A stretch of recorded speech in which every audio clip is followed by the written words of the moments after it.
சங்கீதங்களின் புத்தகத்தை தியானித்து கொண்டு வருகிறோம். போன வாரம் 2ஆம் அதிகாரம் பார்த்தோம். இந்த வாரம் சங்கீதம் 3ஆம் அதிகாரத்தை நாம் தியானிக்க இருக்க போகிறோம். 3ஆம் அதிகாரத்தினுடைய முதல் அந்த இதிலே எழுதியிருக்கும், தாவீது தன் குமாரன் அப்சலோமுக்கு தப்பி ஓடி போகையில் பாடின சங்கீதம். ஸோ இது இந்த ஸ்டோரி தெரியுமில்ல எல்லாருக்கும்? அம்மாவுக்கு தெரியுது. ரொம்ப நான் நிறையா வாரம் பிரசங்கம் பண்ணிட்டேன். அப்சலோம் யாரு? ஏன் அப்சலோம் ஓடி போனா? அம்னோன்னு என்ன பண்ணா? கொலை செஞ்சுட்டான். அம்மா டர்ன் முடிஞ்சுது. அம்மா அதுக்கப்புறம் சொல்லக்கூடாது, இப்போ அடுத்தது தான் சொல்லணும், அடுத்தவங்க சொல்லணும். அம்னோன் யாரு? பரவாயில்ல, சரி. அம்னோன் என்ன தப்பு பண்ணா? சரி. ஸோ இதெல்லாம் ஸ்டோரி. பரவாயில்ல, ரொம்ப சந்தோஷமாக இருக்குது. அங்கே ஒன்று இங்கே ஒன்றா என்ன பண்ணுறீங்க, கதையை சொல்கிறீங்க. சரி, இதுதான் ஸ்டோரி. ஸோ தாவீதுக்கு பல மனைவிகள் இருந்தாங்க. அதில் ஒரு மனைவியினுடைய பிள்ளைன்னா தாமார் அப்படின்னு சொல்லக்கூடிய ஒரு பெண். அவனுக்கு அண்ணன் தாமார் தங்கச்சி, அவருடைய அண்ணன் அப்சலோம். இன்னொரு மனைவியினுடைய பையன் அம்னோன். ஸோ அம்னோன் என்ன பண்ணுறான் அப்படின்னு சொன்னால், தாவீதினுடைய இன்னொரு மனைவியினுடைய பையன். அம்னோன் சொந்த தங்கச்சியே, இன்னொரு அம்மா, அந்த தங்கச்சியவே கெடுத்துடுறான். கெடுத்ததுனால அப்சலோமுக்கு கோபம் என்ன பண்ணிடுறான்? அப்சலோம் யாரை கொண்டுறான்? அம்னோனை கொண்டுறான். ஸோ இதுதான் சம்பவம். அதுக்கப்புறம் அப்சலோம் சில காலம் என்ன பண்ணுறா? தலைமறைவாக போயிட்டான். அப்போ தலைமறைவாக போனவன் எப்படியாவது உள்ளே வரணும்னு பேசி முடிவு பண்ணி ஒரு ஸ்டோரி, ஒரு கதையை, ஒரு அம்மா வச்சு ஒரு கதையை கட்டி தாவீது பேசி, சரி அப்சலோம் வர சொல்லுங்கன்னு வர சொல்லி அரண்மனையில் கொஞ்ச நாள் சேர்த்தாமல் இருக்கிறான். இப்படி உள்ளே வந்த அப்சலோம் பத்சேபாவுடைய தாத்தா அகித்தோப்பேலை வச்சு என்ன பண்ணுறான்? ஒரு சின்ன திட்டம் போட்டு துரோகம் பண்ணி பெற்ற தகப்பனையே என்ன பண்ணுறான்? கொலை செய்யறதுக்கு துரத்துறான். அவன் ஓடி ஒளிந்து கொள்ளுகிறான். இந்த ஒரு சூழ்நிலையில் எழுதப்பட்ட ஒரு சங்கீதம் தான் இந்த சங்கீதம். சரி, அதாவது ஹியூமிலியேட்டிங் அப்படின்னு சொல்லுவாங்க, கொடுமைப்படுத்துதல். இந்த காலகட்டத்தில் நிறைய கொடுமைப்படுத்துகிற காலையும் உண்டு. வரதட்சணை கொடுமை, ஜாதி கொடுமை, அப்புறம் இன்னும் பல வகையை சொல்லலாம். பல வகையில் என்ன பண்ணுறாங்க? கொடுமைப்படுத்த, ஏற்றத்தாழ்வு, பணக்காரன் ஏழை அப்படிங்கிற ஒரு கொடுமை, படிப்பறிவு இருக்கிறவங்க படிப்பறிவு இல்லாதவங்களை கொடுமைப்படுத்துறது, இந்த மாதிரி பல கொடுமைகள் நம்ம பார்த்துட்டு வரோம். ஒரு தனிப்பட்ட மனுஷனுடைய வாழ்க்கையில், தாவீதினுடைய வாழ்க்கையில் அவன் அனுபவித்த கொடுமைகள் இவ்வளோதான் கிடையாது. ஒரு பையன் கொலை செய்யப்படுகிறான், ஒரு பெத்த பிள்ளை கற்பழிக்கப்படுறான், இன்னொருத்தன் அப்சலோம் தன் அப்பாவை அதாவது தாவீதியை கொலை செய்ய வகை தேடி கொண்டு இருக்கிறான். இப்படிப்பட்ட ஒரு சூழ்நிலை, எவ்வளவு கொடுமைகள் தாவீதுக்கு இருக்குன்னு பாருங்க. ஆனால் தாவீதுக்கு தொடக்கம் என்ன பேர்? அழகான ஒரு பேர் கொடுத்தாங்க, தேவனுடைய இருதயத்துக்கு பிரியமானவன், ப்ளீசிங் சன், ரொம்ப சந்தோஷமுள்ள ஒரு மகன். அப்படிப்பட்டவனுடைய வாழ்க்கையில் அவ்வளவு கொடுமைகள். இந்த வாட்ஸ்அப் ஸ்டேட்டஸ், இந்த ஃபேஸ்புக்கில் பார்த்துட்டு ஆண்டவர் பாவத்தை மன்னிக்கவில்லையா? தாவீது செய்த பாவத்தை மன்னித்தார், யோசேப்பு செய்த பாவத்தை மன்னித்தார், அவங்க செஞ்ச பாவத்தை மன்னிச்சார், இவங்க செஞ்ச பாவத்தை மன்னிச்சாருன்னு அப்படி வராதிங்க, அப்படி யோசிக்காதீங்க. நல்லா கவனிங்க. தாவீது பாவத்தை மன்னித்தார், குழந்தை செத்து போச்சு, அதை மறந்துடுறோம். தாவீது பாவத்தை மன்னித்தார், குடும்பமே இப்போ பார்க்குறோம் இந்த வசனங்களாம், அப்சலோம் துரத்தலாம், அம்னோன் செத்து போகிறான், புள்ள ரேப் பண்ணப்படுறா, கடைசி காலத்தில் சாகிற நேரத்தில் கூட அதோனியா எழும்பி நிற்கிறான். அவ்வளோ கொடுமைகள். சிம்சோன் பாவம் பண்ணான், கண்ணை பிடுங்கி என்ன பண்ணிட்டாங்க? கொண்டு போய் பொம்மையாக நிற்க வச்சுட்டாங்க. அதை பேசுறது இல்லை.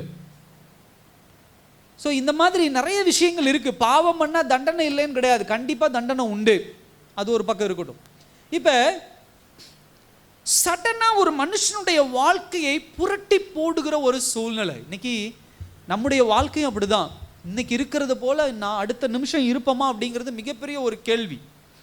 சில நியூஸ் எல்லாம் நாம் பார்க்கும்போது, ஒரு காலத்தில் நம்ம பார்த்து வியந்த ஆட்கள், பெரிய பெரிய ஆட்கள்லாம் டப்புன்னு என்ன பண்ணுறாங்க? மரித்து போகிறாங்க, சூசைட் பண்ணிக்கிறாங்க. ஆக்டர்ஸ்லாம் நம்ம பார்க்குறோம், எவ்வளோ அட்மையர் ஆகிறோம். அட்மையர் அப்படின்னு சொன்னால் அவங்கள பார்த்துட்டாடா எவ்வளோ அழகாக இருக்காங்க, எவ்வளோ பணம் சம்பாதிச்சிருக்கிறாங்க, எப்படி இருக்கிறாங்க அப்படின்னு நடிகைகளை பார்த்து ரொம்ப நம்ம என்ன பண்ணுறோம்? சில நேரத்தில் அவ்வளோ சந்தோஷப்படுறோம். டக்குன்னு போயிடுறாங்க, காணாமல் போயிடுறாங்க. சடனாக அவங்க வாழ்க்கையில் சின்ன சின்ன விஷயத்துக்கெலாம் இறந்து போகிறது உண்டு. இந்த மாதிரி மனுஷனுடைய வாழ்க்கை ஒரு நொடி பொழுதுல உடைஞ்சு போகலாம், வீழ்ந்து போகலாம், அழிந்து போகலாம். சூழ்நிலைகள் எப்படி வேணா மாறலாம். அப்படி மாறும்போது ஒரு மனுஷன் எப்படி அதிலிருந்து மீண்டு வரவு? எஸ், தாவீது பாவம் பண்ணான், அதனால அவன் பிரச்சனைகளை, கான்சிக்வன்ஸ், விளைவுகளை சந்திச்சான். உடைஞ்சு போன ஒரு வாழ்க்கை, அவன் அப்படியே கொடுமைப்படுத்தின ஒரு வாழ்க்கை. பட் தாவீதுகிட்ட நம்ம கற்றுக்கொள்ள வேண்டிய விஷயம் என்னன்னா, எப்படி அதுல இருந்து மீண்டு வந்தான் அதை பற்றி பேசுகிற ஒரு சங்கீதம் தான் 3ஆம் சங்கீதம். பாஸ்டர், எனக்கு என் வாழ்க்கை ரொம்ப சந்தோஷமா இருக்கு, உழைச்சி நல்லா பேங்க்ல பணம் போட்டு வச்சிருக்கேன், கவர்மெண்ட் வேலை செஞ்சு பென்ஷன் வாங்கி சாப்பிட்டுட்டு இருக்கேன், வீட்டு வாடகைக்கு விட்டு நல்ல பணம் வந்துட்டு இருக்கு, நல்லா சாப்பிட்றேன், சுகர் இல்லை, ப்ரெஷர் இல்லை, பணம் நிறையா இருக்கு, இப்படியெல்லாம் சொல்லுகிற மனுஷங்களா இருந்தோம் அப்படின்னா இந்த நேரத்தில் சில விஷயங்கள் ரொம்ப கவனமாக கவனிங்க. சடனாக வாழ்க்கை மாறி போகும். திடீரென்று ஒரு ஃபோன் கால் நம்முடைய வாழ்க்கையை புரட்டி போட்டு உடைச்சு போட்டுரும்.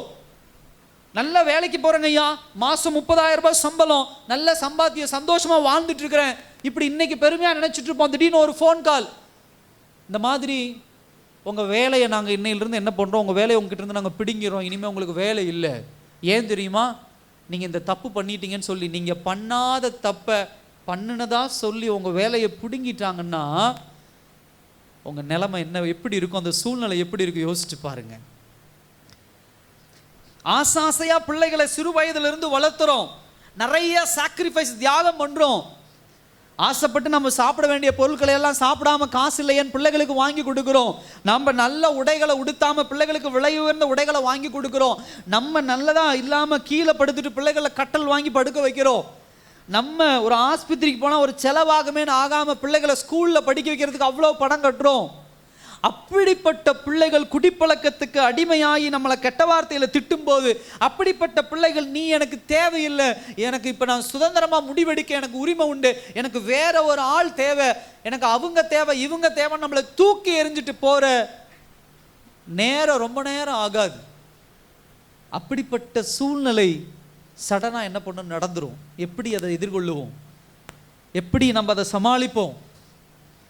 அதை தாண்டி திடீர்னு ஒரு நாள் நம்முடைய கணவனோ நம்முடைய மனைவியோ குடும்பத்தில் இருக்கிறவங்க யாராவது ஒருவர், உன்னை எனக்கு பிடிக்கல, எனக்கு வேற ஒரு துணை இருக்குது, வேற ஒரு ஒரு ஒரு அஃபையர் இருக்கு, நான் அவங்களோட போய் நான் வாழ போறேன், உன்னை விட்டுட்டு நான் போறேன்னு சில பேர் சொல்லிட்டு போறது உண்டு, சில பேர் சொல்லாம போறது உண்டு. கணவனோ இல்லை மனைவியோ, நீ எனக்கு தேவையில்லை, அந்த பெண் தான் எனக்கு தேவை, நீ எனக்கு தேவையில்லை, அந்த ஆள் தான் எனக்கு தேவை அப்படின்னு திடீர்னு நம்மளை தூக்கி எரிஞ்சிட்டு எனக்கு விவாகரத்து கொடு அப்படின்னு கேட்டால் அந்த சூழ்நிலை நீங்களும் நானும் எப்படி எதிர்கொள்ளுவோம்? அப்படிப்பட்ட ஒரு சூழ்நிலை தான் இங்கே தாவீதுக்கு ஏற்பட்டிருக்கிற ஒரு சூழ்நிலை. தாவீதுக்கு பிரச்சனைகள் உண்டு, சின்ன சின்ன பிரச்சனைகள் வந்து அதை சமாளிச்சான். சவுல் ஒரு பெரிய பிரச்சனையா தாவீதுக்கு தெரியல, கோலியாத் ஒரு பெரிய பிரச்சனையா தெரியல. எந்த இடத்துலயும் உட்காந்து கோலியாத்துக்கு ஒரு சங்கீதத்தை எழுதல, ஐயோ கோலியாத் வந்துட்டான், ஆண்டவரே என்னை காப்பாற்றும், ஆண்டவரே என்னை காப்பாத்தி விடுவியும் எழுதினாரா? ஐயோ சிங்கம் வந்துருச்சு, சிங்கத்திடத்திலிருந்து என்னை காப்பாற்றும் எழுதினாரா? இல்ல. ஐயோ புலி வந்துருச்சு, என் ஆட்டை பிடிக்கிறதுக்கு என்னை காப்பாற்றும் எழுதினாரா? சொல்லுங்க சத்தமா. இல்ல. ஆனா யாருக்காக உட்காந்து மனங்கலங்கி எழுதி கொண்டிருக்கிறான்? அப்சலோம் தன்னை துரத்தும் போது எழுதி கொண்டிருக்கிறான், பிள்ளைகள் கற்பழிக்கப்பட்டு மரணிக்கும் போது எழுதி கொண்டிருக்கிறான். ஏன்? சிங்கத்தை எதிர்கொண்டவன், கரடியை எதிர்கொண்டு கொன்று போட்டவன், கோலியாத்தை ஜெயித்தவன், சவுலை ஜெயித்தவன், அம்னோன், அதாவது அமிலேக்கியர், அதே போல பெலிஸ்தியர், இந்த மாதிரி ஜனங்கள் சண்டை போட்டு ராஜாக்களை எதிர்த்தவர்களை கொலை செய்து சூறையாடின கர்த்தருக்கு பிரியமான தாவீது இப்பொழுது குடும்ப சூழ்நிலைகள் ஒன்றொன்றாக அவனை உடைக்க உடைக்க உடைக்க கதறி அழுது கொண்டிருக்கிறான் தெய்வ சமூகத்தில். இதுதாங்க வாழ்க்கை. வீட்டுக்கு வெளியே அப்படியே கர்ஜிக்கிற சிங்கத்தை போல நீங்களும் நானும் அப்படியே தைரியமா இருக்கலாம். ஆனா வீட்டுக்குள்ள ஒரு பிரச்சனை வந்துருச்சுன்னா அப்படியே உடஞ்சு உட்காந்துருவோம். ஐயோ என்னால முடியலைங்க ஐயா அப்படின்னு சொல்லி. என் சகோதர சகோதரியே, இந்த சங்கீதம் இன்னைக்கு தியானிக்கிற சங்கீதம் இன்னைக்கு நமக்கு கற்றுக் கொடுக்கிற விஷயம் அதுதான். அப்சலோமால் துரத்தப்பட்ட இந்த தாவீது எப்படி மீண்டு வந்தான், உடைஞ்சு போன தாவீது எப்படி மீண்டு வந்தான், அதுக்கு அவனுக்கு என்ன துணையா இருந்துச்சு அப்படிங்கிறத இந்த 3ஆம் அதிகாரத்தில் 1ஆம் வசனத்திலிருந்து 8ஆம் வசனம் வரைக்கும் நமக்கு அழகா கற்றுக் கொடுக்குது. அதுல முதல் பாயிண்ட் என்ன அப்படின்னா, சில நேரங்களில் எதிர்பாராமல் வாழ்க்கையில் ஏற்படும் திருப்பங்கள் மற்றும் உடைந்து போகும் தருணங்கள். அல்லேலூயா. 1ஆம் வசனம் 2ஆம் வசனம் பாருங்க. கர்த்தாவே, என் சத்துருக்கள் எவ்வளவாய் பெருகி இருக்கிறார்கள், எனக்கு விரோதமாய் எழும்புகிறவர்கள் அநேகர், தேவனிடத்தில் அவனுக்கு ரட்சிப்பு இல்லை என்று என் ஆத்துமாவை குறித்து சொல்லுகிறவர்கள் எப்படி இருக்கிறாங்க? இந்த 2 வசனத்திலையும் யாரை பார்க்குறீங்க அதிகமா? சத்துருக்கள் பெருகி இருக்கிறார்கள், விரோதமாய் எழும்புகிறவர்கள் அநேகர், தேவனிடத்தில் அவனுக்கு ரட்சிப்பு இல்லை என்று என் ஆத்துமாவை குறித்து சொல்லுகிறவர்கள் அநேகர். ஸோ ஃபர்ஸ்ட் இன்சிடென்ட் என்ன நடக்குது தாவீதுனுடைய வாழ்க்கையில்? ஒரு மனுஷனை முதலாவது உடைக்கிற விஷயம் என்ன அப்படின்னா, நம்மளை சுற்றி இருக்கிறவங்க. அல்லேலூயா. யாருங்க? நம்மளை சுற்றி இருக்கிறவங்க. அது என் குடும்பத்துக்குள்ளே இருக்கலாம், அது என்னுடைய உறவுக்காரங்களா இருக்கலாம், அது என் ஊருக்காரங்களா இருக்கலாம், நான் படிக்கிற இடத்துல இருக்கக்கூடியவங்களா இருக்கலாம். இப்படி என்னை சுற்றி உள்ளவர்கள் என் வாழ்க்கையில் என்ன பண்ணுவாங்க? என்னை உடைக்கிறதுக்கு, என் வாழ்க்கையில் திருப்பத்தை கொண்டு வரதுக்கு அநேக தரம் முயற்சிக்கிறவங்களா என்ன பண்றாங்க? இருக்கிறாங்க. அதான் தாவீது சொல்றாரு, என் சத்துருக்கள் எவ்வளவாய் பெருகி இருக்கிறார்கள். உங்களுக்கும் என்னையும் உடைப்பதற்கு ஒருத்தர் 2 பேர் அப்படி கிடையாது. கூடையை போட்டு கமுத்தி வச்சிடும் பார்த்தீங்களா? சில விஷயங்களை வீட்டில் கோழியை ஒன்று கூடை போட்டு கமுத்துற மாதிரி, இல்லை குழந்தைய கத்திக்கிட்டே இருக்குது பாஸ்டர்னு கூடை போட்டு கமுத்துறன்னு அந்த காலத்தில் சொல்லுவாங்க. அந்த மாதிரி உங்களையும் என்னையும் உடைக்கிறதுக்கு அந்த வீதியில் ஒருத்தர் தான் இருக்கிறார், இந்த ஊரில் ஒருத்தர் தான் இருக்கிறார். அப்படி கிடையாது. உங்களையும் என்னையும் உடைப்பதற்கு, நமக்கு விரோதமாய் எழும்புவதற்கு, நம்மளை கிண்டல் பண்ணுவதற்கு, நம்மளை நக்கல் பண்ணுவதற்கு அநேகம் பேர் என்ன பண்ணியிருக்கிறாங்க? எழும்பி இருக்கிறார்கள். அல்லேலூயா. ஆமாவா இல்லையா? உங்களை பற்றி என்னை பற்றி பேசுறதுக்கு, நம்ம குடும்பத்தை பற்றி பேசுறதுக்கு, நம்ம பிள்ளைகளை குறித்து பேசுறதுக்கு, கணவன் மனைவியை குறித்து பேசுறதுக்கு அநேகம் பேர் என்ன பண்றாங்க? எழும்பி இருக்கிறார்கள். நல்லா கவனிச்சு பாருங்க. சத்துருக்கள், நான் அழிந்து போக வேண்டும் என்று நினைப்பவர்கள் சத்துருக்கள், அவர்கள் பெருகி இருக்கிறார்கள். எனக்கு விரோதமாய் அப்படின்னா, நான் செய்யற காரியத்தை எல்லாம் எப்படியாவது கெடுத்து போடணும், நான் செய்யற தொழிலை கெடுத்து போடணும், நான் இந்த உலகத்தில் நான் ஏதாவது ஒன்று செய்ய வந்தேன்னா அதுக்கு எதிராக நின்று அதை உடைக்கணும். அப்படி இருக்கிறவங்க என்ன பண்றாங்க? எழும்புகிறவர்கள் அநேகர். 3வது விஷயம் என்ன சொல்றாங்க? தேவனிடத்தில் அவனுக்கு என்ன கிடையாது? ரட்சிப்பு இல்லை என்று ஆத்துமாவை குறித்து பேசுற ஒரு கூட்டமும் உண்டு. இன்னைக்கு ஒரு எக்ஸ்டெண்ட் அப்படிதான் போயிருக்கு. ஒரு சின்ன பிரச்சனை வந்தா கூட குடும்பத்தில் சொல்லிடுறோம். கணவனோ மனைவி அந்த வார்த்தையில கவனமா பிரயோகப்படுத்துங்க. கணவன் மனைவியை பார்த்து சொல்லிடலாம், உனக்கெல்லாம் பரலோகம் கிடையாது. மனைவி கணவனை பார்த்து சொல்லிடுறாங்க, உனக்கெல்லாம் பரலோகம் கிடையாது, நீ எல்லாம் நரகத்துக்கு தான் போற. இந்த வசனம் உங்களுக்கு தான். யாருடைய ரட்சிப்பை குறித்து பேசுவதற்கும் நமக்கு என்ன கிடையாதுங்க? தகுதி கிடையாது. அல்லேலூயா. ஒருவன் தவறு செய்தா அதை மன்னிக்க கூடியவர் தேவன். அவனுக்கு பரலோகமா நரகமா என்று நியாயம் இருக்கக்கூடியது தேவன். நீங்களும் நானும் கிடையாது. இந்த 3 பாயிண்ட் ரொம்ப முக்கியமா கவனிக்க வேண்டிய ஒரு விஷயம். இந்த 3 விஷயம் தான் ஒரு மனுஷனுடைய வாழ்க்கையை உடைக்கிற விஷயம், ஒரு மனுஷனுடைய வாழ்க்கையை கெடுக்கிற ஒரு விஷயம். கல்லு மாதிரி இருந்தாங்க ஐயா, உடைஞ்சு போயிட்டான் அப்படின்னா அவனுக்கு எதிரில் நின்று ஒரு தவறான வார்த்தையை சொல்லிட்டோம்னா முடிஞ்சு போச்சு. பெற்றோர்களை பிள்ளைகள் பேசுகிற ஒரு வார்த்தை, கணவனை மனைவி பேசுகிற ஒரு வார்த்தை, மனைவி கணவனை பேசுகிற ஒரு வார்த்தை, சுற்றி இருக்கிற ஊரார் பேசுகிற ஒரு வார்த்தை, எல்லாவற்றுக்கு மேல உறவுக்காரர்கள் பேசுகிற ஒரு வார்த்தை. இப்ப அப்படிதான் எல்லோருமே யாரை பேசிக்கொண்டு இருக்கிறார்கள்? தாவீதை பேசிக்கிட்டு இருக்கிறாங்க. தாவீது பண்ண தவற பேசிக்கிட்டு இருக்கிறாங்க. அப்சலோம் தாவீதை துரத்தின உடனே தாவீது ஓடிட்டு இருக்கிறான். மோஸ்ட்லி இது எங்க எழுதி இருக்கிறான்னா, யோர்தான் நதியை தாண்டினதுக்கு அப்புறம் ஒரு காட்டுக்குள்ள ஒளிஞ்சிருக்கிறான் தாவீது. அப்ப அவன் கூட சில கூட்டம் போயிருக்குது, அந்த கூட்டம் பேசி இருக்குது. அங்க இஸ்ரவேல் தேசத்துல தாவீதை தலைமையில தூக்கி வச்சு கொண்டாடின ஒரு கூட்டம் இருந்துச்சு. அந்த கூட்டம் இப்பொழுது அப்சலோமுக்கு பின்னாடி நின்று கொண்டு தாவீதை கேவலமாக கிண்டலாக பேசி கொண்டு இருக்கிறாங்க. சகோதர சகோதரி, உங்களை என்னையும் அப்படித்தான் சில நாட்கள் தலையில தூக்கி வச்சு கொண்டாடிக்கிட்டு இருப்பாங்க. பாருங்க எப்படி இவங்க எவ்வளவு நல்லவங்க தெரியுமா, இவங்க எவ்வளவு பேசும்போது அவ்வளவு பெருமையை பேசுவாங்க. எச்சரிக்கையா இருங்க. உங்களை எவ்வளவு தூரம் தூக்கிட்டு போறானோ அவ்வளவு தூரம் கீழே தள்ளி உங்களை நாசக்கேடு பண்ணிடுவாங்க உங்க குடும்பத்தை. அப்சலோம் பிரச்சனை பண்ணோன்னா அத்தனை பேர் எதிர்த்து நிற்கிறான் தாவீதுக்கு. அதான் சொல்றான், என் சத்துருக்கள் எவமெல்லாம் என் சத்துரு. ஹல்லேலூயா. பிரச்சனைகள் வரும்போதுதான் தெரியும், ஐயோ இவெல்லாம் ரொம்ப நல்லவன், இவெல்லாம் என் சொந்தக்காரங்க, இவங்கெல்லாம் எனக்கு ரொம்ப சப்போர்ட்டா இருப்பாங்க, இவங்க எனக்கு உதவியா இருப்பாங்க அப்படின்னு சொல்லி.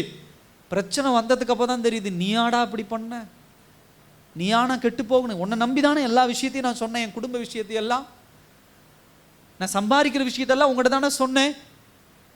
என் மனைவியை பற்றி உன்கிட்ட சொன்னேன், என் கணவனை பற்றி சொன்னேன், என் பிள்ளைகளை பற்றி சொன்னேன். எல்லாத்தையும் கேட்டுட்டு எனக்கு எதிராக இப்படி எழும்பி நிற்கிறியே, என் குடும்பத்துக்கு எதிராக இப்படி எழும்பி நிற்கிறியே, என்னை கெடுக்கிறியே. அல்லேலூயா. பைபிள் பேசுறது அதுதாங்க, வேதாக வசனம் பேசுறது அதுதான். துரோகம் இல்லாம நீங்க வேத வசனத்தை எங்கேயுமே ஆராய முடியாது. யோசேப்புக்கு இல்லாத துரோகம் இல்லை, ஆபிரகாமுக்கு இல்லாத துரோகம் கிடையாது. தாவீதுக்கு நம்ம பார்க்கிறோம், துரோகம் பண்ணா, அப்சலோம் துரோகம் பண்ணா, ஏமாற்றினா பார்த்தோம். எல்லாவற்றையும் தாண்டி இயேசு கிறிஸ்து இந்த பூமியில வரும் பொழுது அவரும் எதுல அவரையும் என்ன பண்ணாங்க? அவருக்கு துரோகம் பண்ணாங்க. யாரு? இயேசுவுக்கு யாரு துரோகம் பண்ணா? யூதாஸ் பண்ணான். சிலுவையில் அடிக்கப்பட்டார்கள் எத்தனையோ பேர்கள். இயேசு கிறிஸ்துவின் இடத்துல சுகம் பெற்றவர்கள், இயேசு கிறிஸ்துவின் அற்புதத்தை பெற்றவர்கள் என்ன பண்ணாங்க? இயேசுவை சிலுவையிலே அறையும் அப்படின்னு கத்துனாங்க.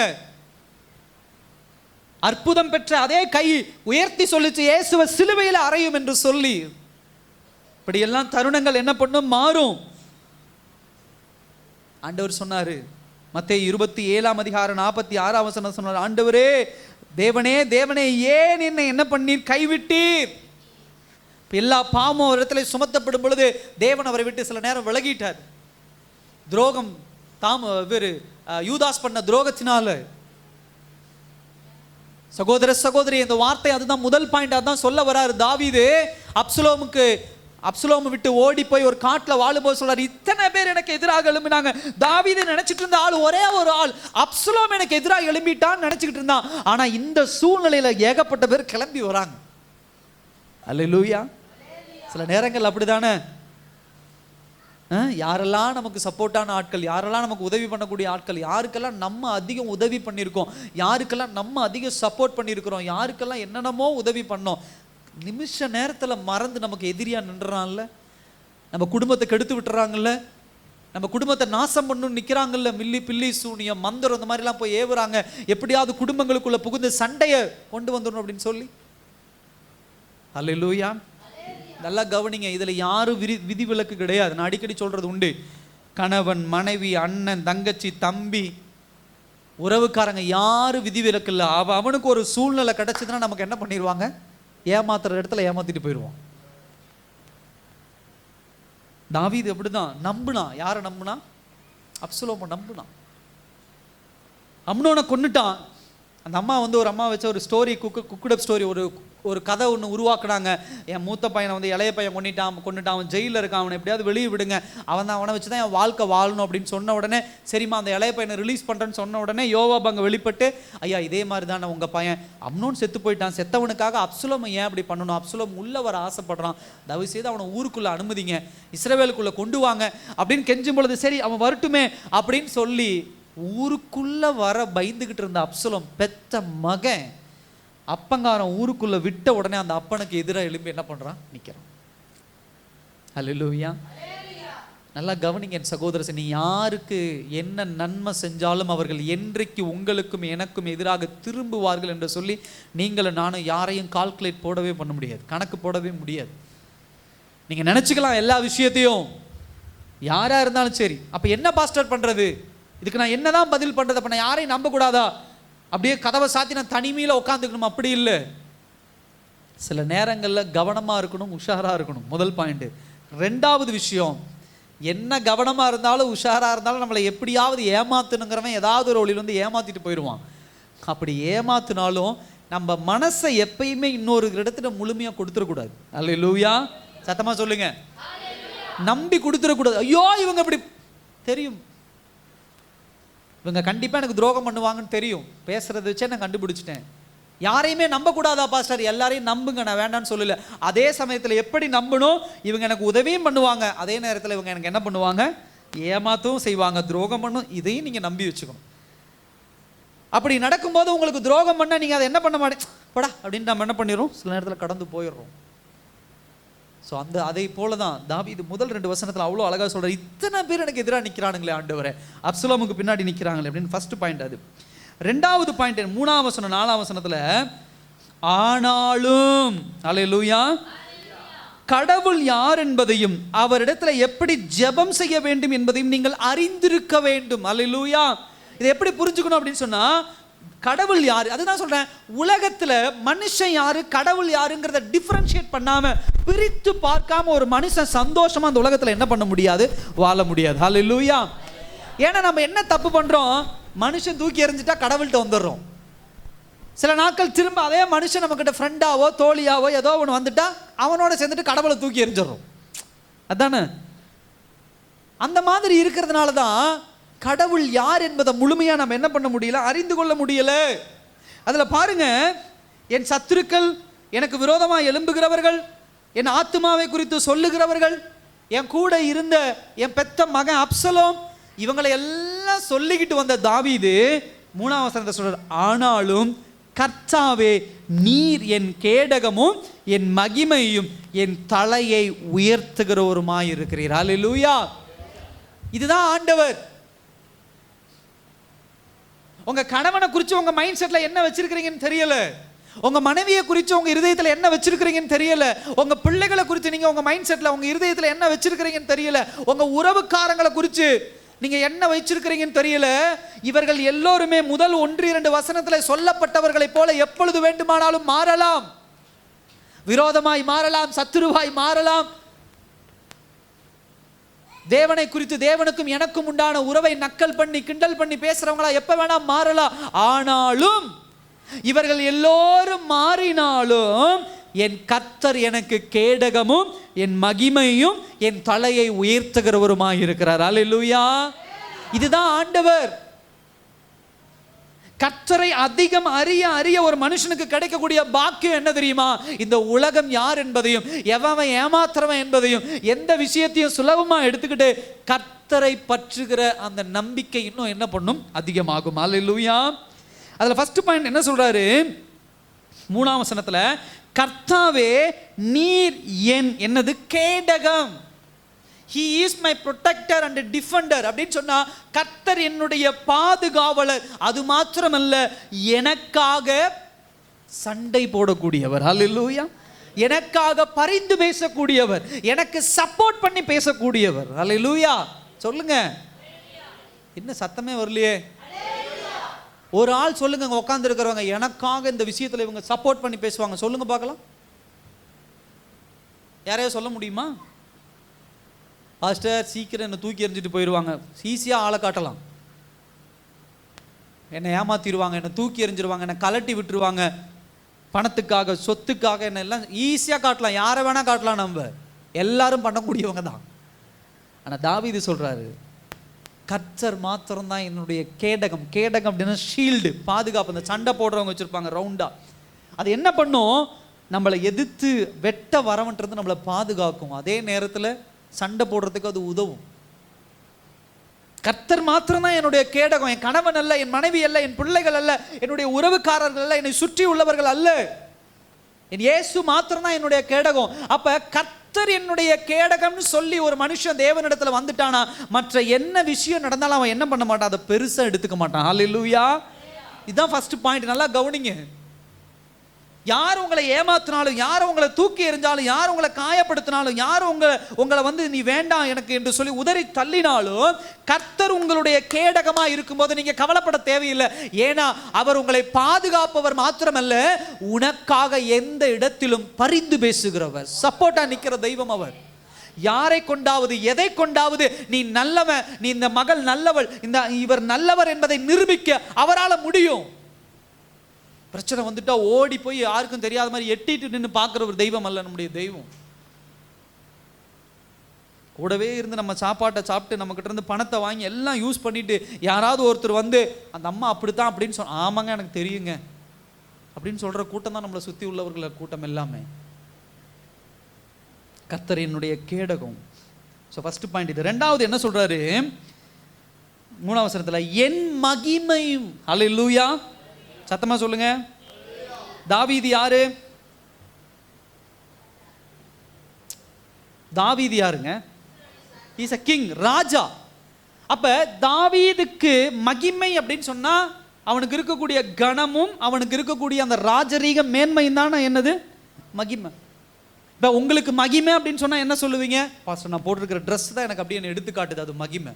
நான் படித்த படிப்பு, என்கிட்ட இருக்கிற சொத்து, என்கிட்ட இருக்கக்கூடிய நிலம், என் கூட இருக்கக்கூடிய என்னுடைய ஜனங்கள், என்னுடைய உறவுக்காரர்கள், என் பிள்ளை, என்னுடைய மகள், இதெல்லாம் நம்மளை ஏமாற்றும் போது, இதெல்லாம் நமக்கு துரோகம் பண்ணும்போது நம்ம என்ன பண்ணிடுறோம்? உடஞ்சி போய் மூளையில் உட்காந்துருவோம். ஐயோ, இதெல்லாம் என்ன ஏமாத்திருச்சே அப்படின்னு. இப்போ கவனிங்க, தாவீது ஒரு ராஜா. உலக மனுஷனா எப்படி சொல்லியிருப்பான்? ராஜரீகம் தான் அவனுடைய மேன்மை, இஸ்ரவேலின் ராஜா என்பதுதான் அவனுடைய மேன்மை, அதுதான் அவனுடைய மகிமை அப்படின்னு சொல்லியிருப்போம். ஆனா தாவீது இந்த இடத்துல கிளியரா ஒரு பாயிண்ட் சொல்றான், கர்த்தாவே நீர் என் கேடகமும் என் மகிமையும். ஹல்லேலூயா. எனக்கு அந்த ராஜரீக அரசுங்கிற அந்த ராஜாங்கிறது மேன்மை கிடையாது, அந்த அரண்மனை எனக்கு என்ன கிடையாது? மேன்மை கிடையாது. என் பிள்ளைங்க எனக்கு மேன்மை கிடையாது, மகிமை கிடையாது. என் மனைவி எனக்கு மகிமை கிடையாது, என் ஊர்க்காரங்க எனக்கு மகிமை கிடையாது. நீங்க மாத்திரம் தான் என்னுடைய மகிமை. ஹல்லேலூயா. கர்த்தர் தான் என்னுடைய மகிமை. கர்த்தர் என்னுடைய மகிமையா இருக்கும் பொழுது என்னை ஒருபோதும் அவர் எந்த இடத்திலும் கீழே விழச் செய்ய மாட்டார். ஹல்லேலூயா. என் பிள்ளை அப்சலோம் என்ன பண்ணிட்டான்? என்னை கீழே விழ செஞ்சுட்டான். அம்னோன் என்ன பண்ணிட்டான்? சொந்த தங்கச்சியை கெடுத்து என்னை கீழே விழ செஞ்சுட்டான். மீகா என்னை அவமானமா பேசி என்னை கீழே விழ செஞ்சுட்டான். என் மாமனார் சவுல் என்னை கொலை செய்ய வகை தேடி என்னை என்ன பண்ணிட்டான்? கீழே விழ செஞ்சுட்டான். என்னுடைய அவன் கூட இருக்கக்கூடிய இன்னொரு மகன் அப்னேர் அப்படின்னு சொல்லக்கூடிய சொந்தக்காரன், அவன் என்னை கொலை செய்ய வகை தேடிட்டான். அகித்தோப்பேல் எனக்கு எதிராக எழும்பி என்னை என்ன பண்ணிட்டான்? கீழே விழ செஞ்சுட்டான். ஆனால் ஒரு காலத்தில் இவங்க எல்லாமே எனக்கு சப்போர்ட்டாக இருந்தாங்க. இவங்களை நினச்சி நான் சொல்லியிருக்கலாம், இவங்க தான்ப்பா எனக்கு கிரீடம், இவங்க தான் எனக்கு மகிமை, இவங்க தான் எனக்கு பேரும் புகழும் கொண்டு வர போகிறாங்க. அல்லேலூயா. இந்த வார்த்தையை நம்ம சொல்கிறது அடிக்கடி அடுத்தவங்ககிட்ட பேசும்போது, என் பிள்ளை பாருங்க ஐயா படித்து எனக்கு பேரும் புகழையும் கொண்டு வராங்களா இல்லையான்னு பாருங்க. இப்படி சொல்லி சந்தோஷப்பட்ட அந்த ஐயாவும் அந்த அம்மாவை கொஞ்ச நாட்களில் ஏண்டா உன்னை பெற்றோம், எதுக்கு பெற்றோம், இப்படி எங்களை கேவலப்படுத்துறியே, இப்படி எங்களை அவமானப்படுத்துறியே, இப்படி எங்களுக்கு துக்கத்தை கொண்டு வந்து விடுறையே சொல்கிற கூட்ட தாய் தகப்பன் உண்டு. சந்தோஷமாக கல்யாணம் பண்ணுறோம், கணவனும் மனைவியும், நீ தான் என்னுடைய சந்தோஷம், என்னன்னா டயலாக் விடுறோம். உன் வாழ்க்கை, உன்னோட வாழ்கிற வாழ்க்கை எவ்வளவு மகிழ்ச்சி, எவ்வளவு சந்தோஷம். கொஞ்ச நாள்லேயே சண்டை போட்டதுக்கு ஏன்டா உன்னை கல்யாணம் பண்ணணும் அப்படின்னு சொல்லி என்ன பண்ணுறது, பேசுறது உண்டு. உறவுக்காரங்களை பார்க்குறோம், கடனை வாங்கிட்டியாவது சொந்தக்காரன் வீட்டுக்கு வந்துட்டா, நான் கறி எடுத்து போடு, அதை வாங்கி போடு, இதை வாங்கி போடு, கையில் காசு இல்லை, போய் வட்டிக்கு 5 ரூபா வட்டிக்கு வாங்கிட்டு வா, 10 ரூபா வட்டிக்கு வாங்கிட்டு வா அப்படின்னு காசை போட்டு வாங்கிட்டு வந்து வைக்கிறோம். சண்டை வந்த உடனே என்ன பண்ணுறோம்? வெட்டுறதுக்கு முதல் ஆளாக கத்தி எடுத்துகிட்டு வாசலில் நிற்கிறோம். ஆமாவா இல்லையா? நீங்களும் அப்படி யாரையும் பார்த்தது இல்லையா? பாஸ்டர், எங்கள் சொந்தக்காரங்களாம் அப்படி இல்லை பாஸ்டர், பிரச்சனைன்னு உடனே ஆப்பிள் ஆரஞ்சோட வாசலில் வந்து நிற்கிறாங்க. சொல்கிறோமா என்ன? கொரோனா காலத்தில் பார்த்தோம். எத்தனை கொரோனா பேஷண்ட்டுக்கு உங்களுக்கு வந்து உங்கள் சொந்தக்காரங்க வந்து ட்ரீட்மெண்ட் பார்த்தாங்க, என்ன ஹெல்ப் பண்ணாங்க உங்களுக்கு? நான் குறை சொல்ல, ஏன்னா அவங்க பயம், அது அவங்க அவ்வளோதான், அந்த எல்லைக்கு மேலே அவங்க வர முடியாது. நீங்கள் அவங்கள தப்பாலாம் நினைக்கக்கூடாது. அதுக்காக எல்லா சொந்தக்காரனையும் முறைச்சு பார்த்துக்கிட்டு கூப்பிட்டு சாப்பாடு போடாது அப்படி நான் சொல்லவே இல்லை. அவங்க அவ்வளோதான் முடியும். அல்லேலூயா. சத்தமாக சொல்லுங்க. அவங்கனால அவ்வளோதான் முடியும். அவங்க குணம் அவ்வளோதான். அவங்கள கோவிச்சுட்டோ அவங்கள சண்டை போட்டோ ஒரு பிரயோஜனம் கிடையாது. நீங்கள் யாரை வேணால் அந்த இடத்துல வச்சுக்கோங்க, டக்குன்னு தூக்கி எறிஞ்சிருவாங்க உங்களை. நீ என்ன வேணால் 10 வருஷம் 20 வருஷம் உட்கார வச்சு சோறு போட்டேனாலும் பிரச்சனைன்னு வந்தால் நீ யாருன்னு கேட்டுருவாங்க. அவங்க கேரக்டர் அதுதான். நீ அவங்கள தூக்கி வச்சுட்டு கொண்டாடாத உலக மனுஷனை. உன் படிப்பை தூக்கி வச்சுட்டு கொண்டாடாதீங்க, உங்க சொத்தை தூக்கி வச்சுட்டு கொண்டாடாதீங்க, உங்க ஜாதி பெருமையை தூக்கி வச்சுட்டு கொண்டாடாதீங்க. எல்லாம் நீங்க நினைச்சிட்டு இருக்கிறீங்க அது என்னுடைய மகிமை என்று சொல்லி உன்னை கீழே விழ செஞ்சிரும். தாவீது கற்றுக் கொடுக்கிறார் ஒரு பாடத்தை. இவை எல்லாம் கீழே விழ செஞ்சாலும் கர்த்தர் உன்னுடைய என்னுடைய மகிமையா இருந்தாருன்னா ஒருபோதும் நம்மளை என்ன பண்ண மாட்டாராம்? கீழே. அதுக்குதான் அடுத்த ஒரு பாயிண்ட் சொல்றாரு. என்ன சொல்றாரு? என் தலையை உயர்த்துகிறவருமாய் இருக்கிறார். அல்லேலூயா. என் தலையை உயர்த்துறது யாருங்க? கர்த்தர் தான் என் தலையை உயர்த்த. தலையை உயர்த்துவதுனா என்ன அர்த்தம்? தலையை தொங்க போடுறதுனா வெக்கப்பட்டு அவமானப்பட்டு குமிர். தலையை உயர்த்தி நிற்கிறதுனா என்ன அர்த்தம்? நிமிர்ந்து நிற்கிறதுனா என்ன அர்த்தம்? இழந்து போனது ஒன்று கிடைச்சிருக்கலாம், இல்லை நம்ம கைவிட்டு போன விஷயம் திரும்ப நமக்கு வந்திருக்கலாம், நம்மளை ஏமாத்தினவர்கள் திருப்பி கொண்டு வந்து கொடுத்துருக்கலாம். நம்ம எங்கே அவமானப்பட்டமோ அங்கே தலை நிமிர்ந்து வெக்கப்பட்டு போன தலை உயர்ந்து அவமானத்தை தூக்கி எறிஞ்சிட்டு தைரியமாக நிற்கிற ஒரு பலன். அப்போ இதில் அவர் என்ன சொல்கிறாரு? என் தலையை உயர்த்துகிறவருமாய் இருக்கிறீர். அல்லேலூயா. இந்த இடத்துல அவர் கர்த்தர் தான் சொல்றாரு, தலையை உயர்த்துகிற. என் பையன் இல்லை, என் பொண்ணு இல்லை, என் மனைவி இல்லை, என் கணவன் இல்லை, என் சொந்தக்காரன் கிடையாது, இஸ்ரவேல் ஜனங்கள் கிடையாது, யோவா படைத்தலைவன் கிடையாது, இல்ல கூட இருந்த அகித்தோப்பேல் கிடையாது, இல்ல என் மகன் அப்சலோம் கிடையாது, யாரும் கிடையாது. என் தலையை உயர்த்துகிறவர் யாருங்க? என் கர்த்தர். ஹல்லேலூயா. அப்ப அதுக்கு என்ன அர்த்தம்? இந்த உலகம் எப்படியாவது என் தலையை குமிய வச்சு என்னை வெட்கப்பட்டு போகணும்னு நினைக்கும். ஆனா என் கூட இருக்கிற என் மகிமையான தேவன் என் தலையை உயர்த்தி கொண்டே இருப்பார். ஹல்லேலூயா. என் கர்த்தர் என் தலையை உயர்த்தி கொண்டே இருப்பார். எப்படிப்பட்ட சூழ்நிலை வந்தாலும் இதை குறிச்செல்லாம் நம்ம பயப்பட வேண்டிய அவசியமே கிடையாது. அடுத்து சொல்றாரு 4ஆம் வசனத்துல, நான் கர்த்தரை நோக்கி சத்தமிட்டு கூப்பிட்டேன், அவர் தமது பரிசுத்த பர்வதத்திலிருந்து எனக்கு சத்தமா சொல்லுங்க, அல்லேலூயா சொல்லுங்க, அல்லேலூயா.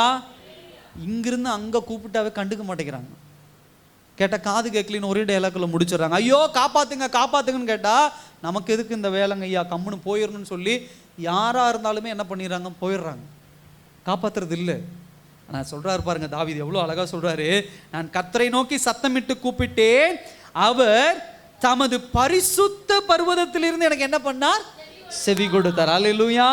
அவர் இங்க இல்லைங்க, செவுத்துக்கு பின்னாடி இல்ல திருச்செங்கோட்டில் கிடையாது, ஈரோட்டில் கிடையாது, இல்ல சென்னையில் இல்ல, அமெரிக்கா தேசம் இல்ல, ஆப்பிரிக்கா தேசம் இல்ல, எங்க இருக்கிறார் அவர்? பரிசுத்த பர்வதமாகிய பரலோகத்தில் இருக்கிறார். ஆனால் நான் கூப்பிடுற சத்தம் எங்க போய் எட்டுது? அவருடைய காதை எட்டுன உடனே அவர் என்ன சொல்றாரு, பரிசுத்த பர்வதத்திலிருந்து எனக்கு என்ன பண்ணார், செவி கொடுத்தார், என் சத்தத்தை கேட்கிறார். அல்லேலூயா. எத்தனை தடவை கெஞ்சிருப்போம் இந்த உலகத்துல, எத்தனை இடத்துல சத்தமா கூப்பிட்டுருப்பேன், எனக்கு உதவி பண்ணுங்க, எனக்கு ஹெல்ப் பண்ணுங்க, கொஞ்சம் கடன் கொடுங்க நான் கொடுத்துட்றேன், இல்ல இந்த விஷயத்துல உதவி பண்ணுங்க, அந்த விஷயத்துல உதவி பண்ணுங்க, எத்தனை உதவி இந்த உலகத்துல கேட்டிருக்கோம். யார் நமக்கு உதவி பண்ணியிருக்கா? ஆனா கர்த்தரை நோக்கி கூப்பிடும் பொழுது பரிசுத்த பர்வதத்திலிருந்து செவி கொடுக்கிறவராக இருக்கிறார். அல்லேலூயா. பரிசுத்த பர்வதத்திலிருந்து ஒரு அழகான சம்பவம். அந்த சம்பவத்தில் நீங்க போய் வீட்டில் போய் வாசிச்சு கொள்ளுங்க.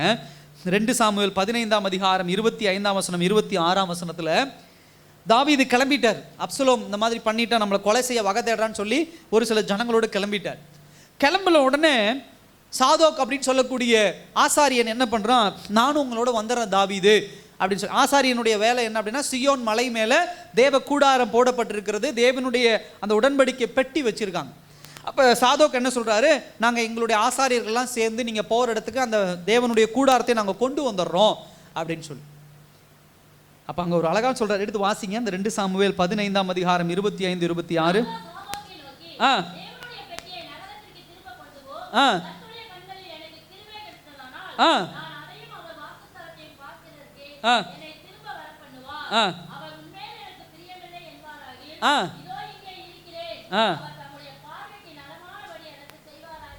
ஹல்லேலூயா.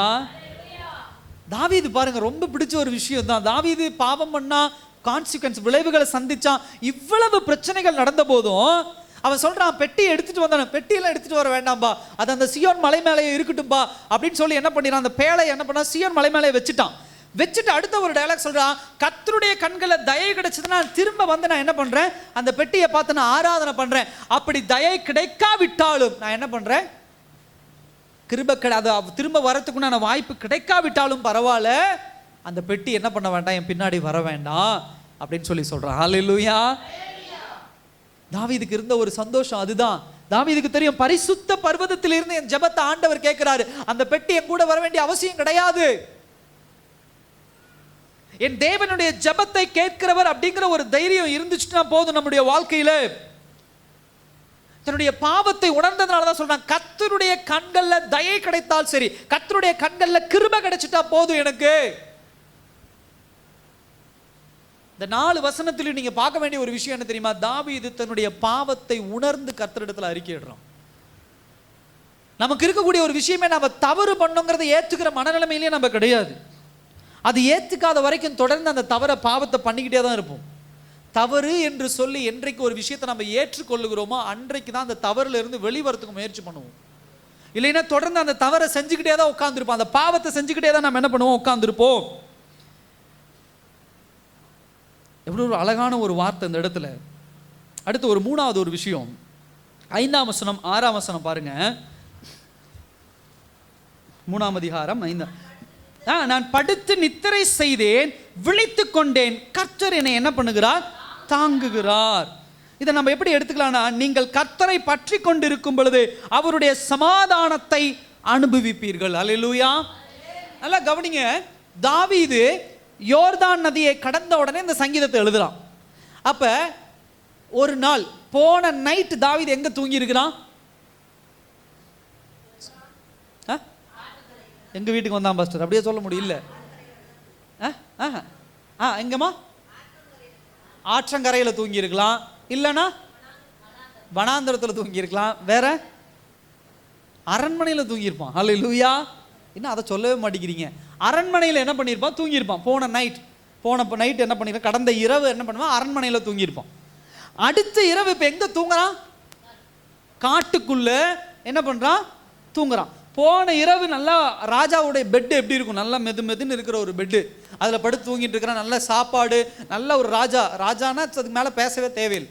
ஆனால் இன்னைக்கு நைட்டு எப்படி தூங்குறான் அப்படின்னா, ஒரே ஒரு நாளில் வாழ்க்கை புரட்டி போட்டுருச்சு. அடுத்த நாள் நைட்டு எங்கே தூங்குறான்? காட்டுக்குள்ளே தூங்குறான். காட்டுக்குள்ளே அந்த மாதிரி பெட்டு கிடைக்குமா? கொசு கடிக்கும், பாம்பு வரும், பூச்சி வரும். சாப்பாடு அரண்மனையில் கிடைக்கிற மாதிரி சாப்பாடு கிடைக்குமா? கிடைக்காது. ஆனா இங்க பாருங்க என்ன சொல்றான்? நான் படுத்து நித்திரை செய்தேன், விழித்து கொண்டேன், கர்த்தர் என்னை என்ன பண்ணார்? 2 நிமிஷம் ஃபேன் நின்று போச்சுன்னா எந்திரிச்சு உட்காந்துறோம். அல்லேலூயா சொல்லுங்க. இல்லையா? நீங்களே எந்திரிக்க மாட்டீங்களா? 2 நிமிஷம் ஃபேன் கரண்ட் போயிருச்சு. அப்பா 12 மணி வரையும் 12 மணி கரண்ட் ஆஃப் ஆகி 12:02 கரண்ட் வந்துடும். அது ஏதோ ஒரு ஷார்ட்டேஜ் ஆகி உடனே கரண்ட்டுக்காரரை திட்டி, அவங்க குடும்பத்தை திட்டி எந்திரிச்சு, தூக்கம் போச்சு, எனக்கு தூக்கம் போச்சு, குழந்தைங்க இருந்து கத்துனாங்கன்னா எனக்கு தூக்கம் போச்சு, அதனால தூக்கம் போச்சு அப்படிங்கிறோம். எங்கய்யா அதாவது போன நைட்டு அரண்மனையில் தூங்குறாங்க ஐயா, பெட்டில் தூங்குறாங்க ஐயா, நல்ல சாப்பாடு சாப்பிட்றாங்க ஐயா, எல்லாருமே கூட இருக்கிறாங்க. ஆனால் அதுக்கு அடுத்த நாள் காட்டுக்குள்ளே தூங்குறான். இங்கே சொல்கிறான், நான் படுத்து நித்திரை செய்தேன், விழித்து கொண்டேன். ஏன் அப்படின்னு சொன்னால், ஏன் அவனுக்கு நல்ல தூக்கம் காட்டுலேயும் வந்துச்சு? கர்த்தர் என்னை தாங்குகிறார். அல்லேலூயா. கர்த்தருடைய கரத்தை பற்றி கொண்டிருக்கும் பொழுது எந்த இடத்திலும் சமாதானத்தை அனுபவிப்போம். ஹல்லேலூயா. அது எங்க இருந்தாலும் சரி, அது வீடா இருந்தாலும் சரி, அரண்மனையா இருந்தாலும் சரி, அது காடா இருந்தாலும் சரி, எங்க இருந்தாலும் சரி. அதனாலதான் ஆண்டவர் ஒரு வசனத்தை சொல்ற, என் நிமித்தம் உபத்திரவப்படுகிறவர்கள் பாக்கியவான்கள். ஹல்லேலூயா. ஒரு காலத்துல வெளிநாடுகள்ல இருந்து மிஷனரிமார்கள் எல்லாம் நம்முடைய தேசத்துக்கு சுவிசேஷம் சொல்ல வந்தாங்க. எல்லாம் சொத்தகத்தை எல்லாம் வித்துட்டு வந்து இங்க ஊழியம் பண்ணாங்க. அப்படி ஊழியம் பண்ணும்போது அவங்க அனுபவிக்காத பாடுகள் இல்லை, அவங்க அனுபவிக்காத உபத்திரவங்கள் கிடையாது. அவங்களுக்கு இருக்கக்கூடிய தோல், அவங்க இருந்த கிளைமேட்டு, நம்ம ஊர் கிளைமேட்டு, கொப்பளங்கள், புண்கள், இந்த மாதிரி நம்ம ஊர்லேயே நம்ம பார்க்குறோம். வெயில் காலம் கொஞ்சம் வெயில் அதிகடிச்சா நமக்கெல்லாம் அம்மை போட்டுருக்கு. ஆனால் அவங்க அவ்வளோ குளிர் பிரதேசத்திலிருந்து இந்த தேசத்துக்கு வந்து சொந்த பணத்தை எல்லாம் விற்று நிறைய மிஷினரிமார்களை போய் படிங்க. ஜீகன் பால்க்கு பார்க்குறோம், வில்லியம் கேரி, அவங்களுக்கு பிள்ளைக செத்து போய் அவருடைய மனைவிக்கு பைத்தியம் பிடிச்சிருச்சு. கடைசி வரைக்கும் அந்த அம்மா பைத்தியம் பிடிச்சி தான் இருந்தாங்க. இவர் ஜீகன் பால்க்கு அவருடைய பிள்ளைங்கள்லாம் ஒன்றா இறந்து போச்சு. 3 பிள்ளைகளோ 2 பிள்ளைகளோ எல்லாமே இறந்து போயிட்டாங்க. இதை விட இன்னும் கொடூரமான மிஷினரிமார்களுடைய ஸ்டோரியெல்லாம் உண்டு, கதையெல்லாம் உண்டு. அவங்களுக்கெல்லாம் எப்படிங்க தூக்கம் வந்திருக்கும்? அவங்களாம் எப்படி இவ்வளவு வைராக்கியமா தேவனுக்கு என்று இருந்திருப்பார்கள் அப்படின்னு சொன்னா, நான் படித்து நித்திரை செய்து விழித்து கொண்டேன், கர்த்தர் என்னை தாங்குகிறார். அல்லேலூயா. அவர்கள் என் பிள்ளை தாங்குவான், என் மனைவி தாங்குவா, என் குடும்பம் தாங்கும், என் பணம் தாங்கும், அப்படி கிடையாது. இப்படிப்பட்ட மனநிலைமை உள்ளவர்கள் இவர்கள் எல்லாம் கைவிடும் போது தூக்கம் வராது. ஆனா வேதவசனம் சொல்லுது, யார் என்னை கைவிட்டாலும் என் தேவன் என்னை என்ன பண்ண மாட்டார்? கைவிட மாட்டார். அல்லேலூயா. ஆண்டவர் என்னை கைவிட மாட்டாரு. என் கர்த்தர் என்னை தாங்குகிறவர், என் கர்த்தரினுடைய தகப்பன் நீங்க நினைச்சீங்கன்னா எங்க படுத்தாலும் உங்களுக்கு எனக்கு தூக்கம் வந்துடும். யார் நம்மளை ஏமாத்தினாலும் நமக்கு தூக்கம் வந்துடும்.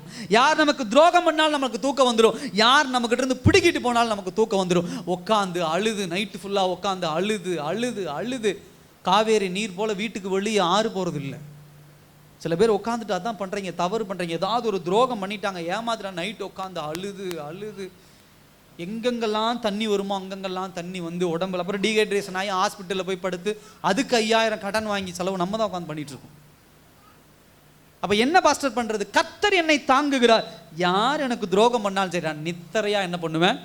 நான் தூங்கி எந்திரிச்சிடுவேன். ஆனா எனக்கு துரோகம் பண்ணவன் தூங்கி எந்திரிக்க முடியுமா? அல்லேலூயா. முடியாது. ஏன் அப்படின்னு சொன்னா, என் கர்த்தர் செயல்பட ஆரம்பிக்கிறார். அல்லேலூயா. என் தேவன் செயல்படுவார். கொஞ்ச நாள் தாமதமான ஆயிட்டு போகுது, விடுங்க. என்ன பாஸ்டர் இது வரைக்கும் 2 வருஷம் ஆச்சு என்னை ஏமாத்துறவன் நல்லா நீ அப்படி நினைச்சிட்டு இருக்க. நீ தூரத்துல இருந்து வெளிப்படையா பார்த்துட்டு இருக்கும்போது அவன் நல்லா இருக்கிற மாதிரி தெரியும். கொஞ்சம் எட்டி பாருங்க, குடும்பம் அந்த சந்தரி அப்படி பிச்சு போய் கிடக்கும். கர்த்தர் சும்மா விட மாட்டார். நான் அந்த வசனத்தை காலையில் தியானிக்கும் போது, நான் ஆக்சுவலாக வேற ஒரு காரியத்தை குறித்து தியானிச்சுட்டு இருந்தேன். இந்த வசனத்தை வாசிக்கும் போது எனக்கு அதுதான் காலையில் ரொம்ப ஆச்சரியமா இருந்துச்சு. எப்படி அவன் தூங்கியிருப்பான்? தூங்க முடியாதுல்ல. நான் தான் சொன்னேன், 2 நிமிஷம் ஃபேன் இல்லை நம்மளால தூங்க முடியல. ஏசி சில பேர் வச்சிருக்கிறாங்க, அந்த ஏசி இல்லை ஆஃப் ஆயிடுச்சுன்னா உடனே தூக்கம் வராது. கொசு கடிச்சுட்டா நமக்கு தூக்கம் வராது. வெளியே நாய் குலைச்சிட்டா தூக்கம் வர மாட்டேங்குது. எல்லாத்தையும் விட்டுட்டு வந்து, அரண்மனையை விட்டுட்டு வந்து, அந்த பெட்டை விட்டுட்டு வந்து, எல்லாத்தையும் விட்டுட்டு வந்து ஒரு ஒரு காட்டுக்குள்ள ஒரு தரையில எவ்வளோ பெரிய கஷ்டம் அந்த சூழ்நிலையில சொல்றாரு. ஆனா நான் படுத்து நித்திரை செய்தேன். அல்லேலூயா. தூக்கங்கிறது ஒரு ஆசீர்வாதங்க. அந்த ஆசீர்வாதத்தை நம்ம இழந்து போயிட்டோம் அப்படின்னு சொன்னா ரொம்ப கவனமா இருக்கணும். ஏன் இழந்து போறோம்? தூக்கத்தை ஏன் இழந்து போறோம் அப்படின்னு சொன்னா இதுதான் பிரச்சனை. யாரையோ குறித்து கவலைப்பட்டுட்டு உட்காந்துருக்கிறீங்க.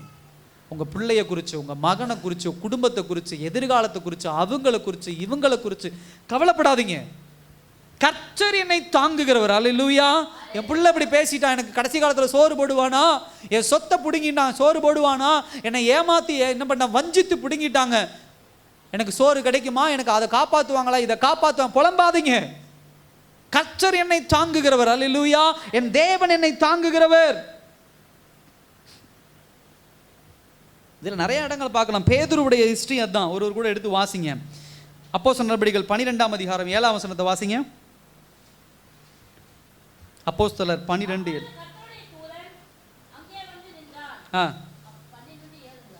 அப்போஸ்தலர்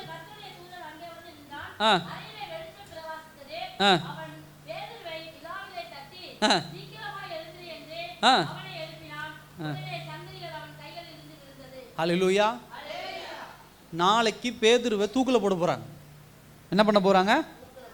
நாளைக்கு காலையில் இயேசு கிறிஸ்துவை பற்றி சொன்னதுனால அப்போஸ்தலன் ஆகிய பேதுருவை எதில் போட போகிறாங்க? தூக்கில் போட போகிறாங்க. அப்போ அன்னைக்கு நைட்டு காலையில் தூக்கில் போடுறாங்கன்னா அன்னைக்கு நைட்டு நடக்கிற சம்பவம் 7ஆம் வசனத்தில் என்ன சொல்லுது அப்படின்னு சொன்னால், கர்த்தருடைய தூதன் அங்கே வந்து நின்றான், அறையிலே வெளிச்சம் பிரகாசித்தது. வெளிச்சம் வந்துருச்சு. பேதுரு எந்திரிச்சானா? எந்திரிக்கல. அவன் அதான் எந்திரிக்கல. வெளிச்சம் வந்து நமக்கு தான் சொல்றேன்ல, சின்ன லைட்டு போட்டாவே தூக்கம் வராது. வெளிச்சம் பிரகாசித்தது, எந்திரிக்கல. அப்போது அவன் பேதுருவை விலாவிலே தட்டி, எதில் தட்டுறான்? விலா இல்லைன்னா இந்த சைடு இப்படி ஒரிச்சு நல்லா ஆள் நல்லா ஏதோ கட்டில் கட்ட வச்சு தூங்குறாரு. தட்டி அடிச்சு எழுப்பி சொன்ன, சீக்கிரமா எழுந்திரு என்று அவனை எழுப்பினான். உடனே சங்கிலிகள் அவன் கையில் இருந்து விழுந்தது. அல்லேலூயா. பார்த்துக்கோங்க, இதெல்லாம் நாளைக்கு கொலை பண்ண அதாவது தூக்கில் போட போகிறாங்க, கொலை பண்ண போகிறாங்க லிட்ரலாக பேதுருவை. அவன் அதை குறித்து கவலையே படாமல் கையை என்ன பண்ணுறான், தலைமாட்டில் வச்சு நல்லா தூங்கிட்டு இருக்கிறான். தேவதூதன் வந்து நிற்கிறான் அந்த அறையில், ஜெயில் ரூமில் வந்து நிற்கிறான். அது தெரியல. வெளிச்சம் அடிக்குது, அது தெரியல. நல்லா தூங்குறான். வந்து அவன் சொல்கிறான், தேவதூதன் சொல்கிறான், ஏ பேதுரு எழுந்திருப்பா. எழுந்திருக்கல. தட்டி விழாவில் தட்டி, எழுந்திரு, சீக்கிரம் எழுந்திரு. அப்படியே எந்திரிச்சு நம்ம வீட்டில் காலையில் எந்திரிப்போம் அந்த மாதிரி கையை கையை ஆட்டியிருப்பார் பேதுரு. சீக்கிரம் எந்திரி பேதுரு, டைம் ஆச்சுன்னு ஒன்று சங்கிலி கழண்டு விழுது. அல்லேலூயா. தேவ பிள்ளைகளுக்கு அதுதான் பல. நீங்களும் நானும் தூங்குவோமா? நாளைக்கு உங்களுக்கு எனக்கு தூக்கு. யார் தூங்குவீங்க? எனக்கும் தூக்கு, உங்களுக்கும் தூக்குன்னு வச்சுக்கோங்க. ஆண்டவரை பற்றி சொல்லிட்டேன். தூங்குவோமானே? என் பிள்ளைய பார்த்துறேன், மனைவியை பார்த்துறேன், என் குடும்பத்தை பார்த்துறேன், நாய்க்குட்டியை பார்த்துறேன், கோழி குஞ்சை நான் பார்த்துறேன், என் சொந்தக்காரங்களை அவங்கள பார்த்துறேன், இவங்களை பார்த்து ஒரு நாள் எக்ஸ்டெண்ட் பண்ணி கொடுங்க, அதை கொடுங்க, கெஞ்சிட்டு உட்காந்துருப்போம். தூக்கம் வராது.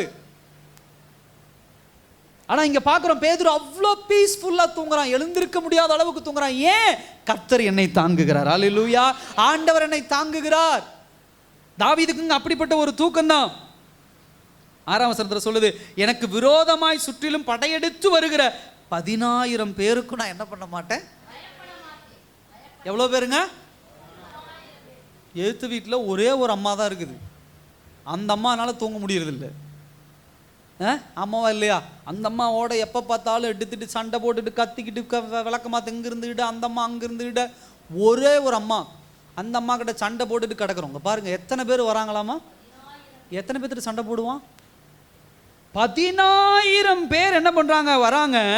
எனக்கு விரோதமாய் என்னை சுற்றிலும் படையெடுத்து, 360 டிகிரின்னு சொல்லுவாங்க, 360 டிகிரி கோணம், சுற்றிலும் படையெடுத்து நின்று நிற்கிறாங்க.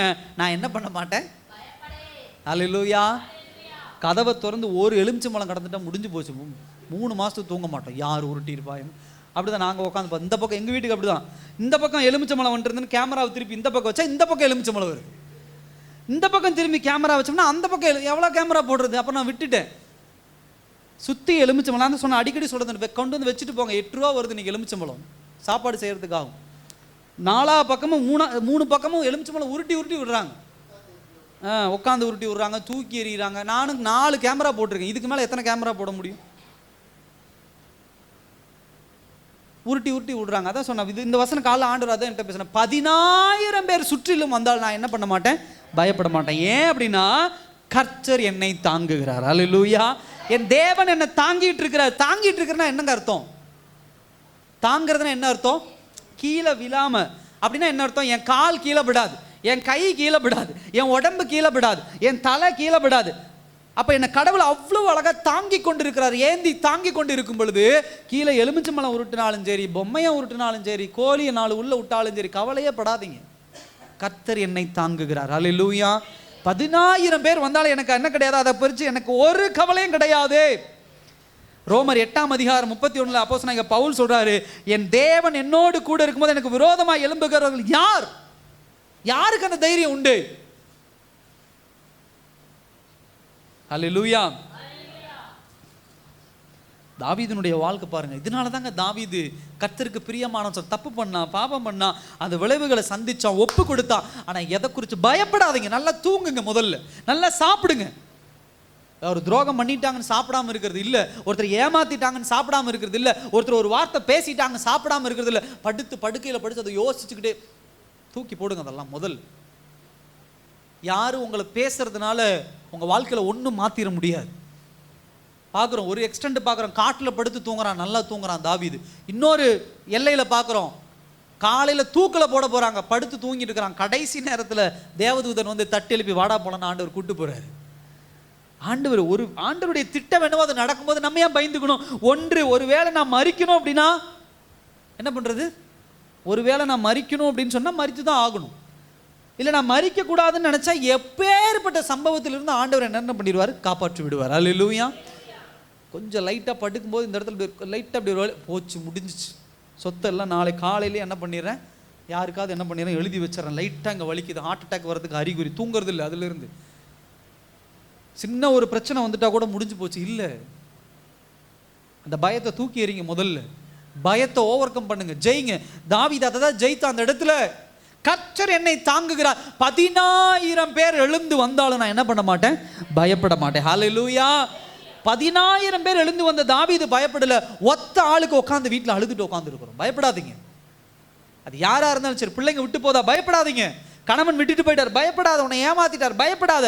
மனைவி ஏமாத்திட்டார், பயப்படாத. சொந்தக்காரங்க ஏமாத்திட்டாங்க, கவலைப்படாத. தூக்கி எறிஞ்சிட்டு வா.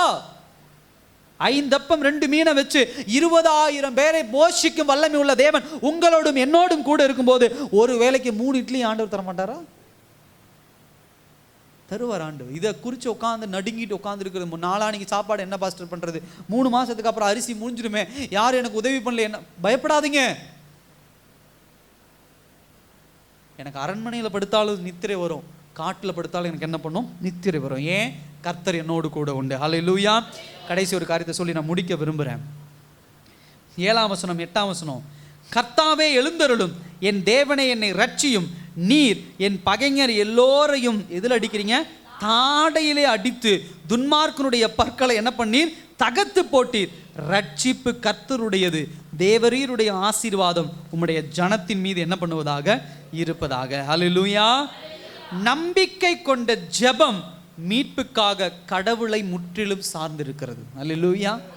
இவ்வளவு பிரச்சனை நடந்துட்டு இருக்கும் போதும் தாவீது அவனை கூப்பிடு, இவனை கூப்பிடு, நம்ம அந்த ராஜா கிட்ட போய் உதவி கேட்போம், இந்த ராஜா கிட்ட போய் உதவி கேட்போம். அப்சலோம் எப்படி அகித்தோப்பேலை வச்சு மூவ் பண்ணானோ அது மாதிரி வேற ஆள் யாரையாவது வச்சு அப்படியே திருட்டுத்தனமா பண்ணலாமா, அப்படியெல்லாம் தாவீது பிளான் பண்ணல. என்ன சொல்றான், நேரா ஆண்டவர்கிட்ட போய் ஜெபிக்கிறான். அப்படி ஜெபிக்கிறான் பாருங்க. எழுந்தருளும், ரட்சின்னு சொல்லிட்டு என் பகைஞர் எல்லோரையும் தாடையிலே அடித்து துன்மார்க்கருடைய பற்களை தகர்த்து போட்டி. அல்லேலூயா. நம்ம இங்கே ஒருத்தன் தப்பு பண்ணுறான்னு இன்னொருத்தன் காலில் போய் விழாதீங்க. அவன் அதுக்கு மேலே துரோகம் பண்ணுவான். சில நேரத்தில் பண்ணுற தவறு அதுதான். இவன் பிரச்சனை பண்ணுறான் அவங்ககிட்ட போகிறது, அவன் பிரச்சனை பண்ணுறான் அங்கே போகிறது, அவன் பிரச்சனை பண்ணான் அவன் இப்படியே கெஞ்சிக்கிட்டு இருக்கக்கூடாது யாருக்கிட்டையும். நேராக தேவ சமூகத்துக்கு போகணும். அல்லேலூயா. ஜெபம் தான். நம்பிக்கை கொண்ட ஜெபம் கர்த்தரை மாத்திரம் தான் சார்ந்திருக்கும், தேவனை மாத்திரம் தான் சார்ந்திருக்கும். மீட்புக்கு மனுஷனை சார்ந்து என்ன பண்ணாது இருக்காதே. ஒவ்வொன்றும் உடைக்கிறார் பாருங்க. 1ஆம் வசனம் 2ஆம் வசனத்தில் வாசிக்கிறோம் எதிரிகள் யாருன்னு சொல்றாரு. 3ஆம் வசனம் 4ஆம் வசனம் தனக்கு சப்போர்ட் யாருன்னு சொல்றாரு. 5வது வசனம் 6வது வசனத்தில் எனக்கு சப்போர்ட்டா ஆண்டவர் இருக்கிறதுனால நான் எப்படிப்பட்டவனா இருக்கிறேன் அப்படிங்கிறாரு.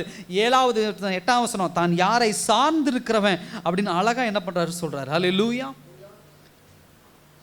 7ஆம் வசனம் 8ஆம் வசனம் அதான் சொல்லுது, நான் கர்த்தரை சார்ந்து இருக்கிறவன்.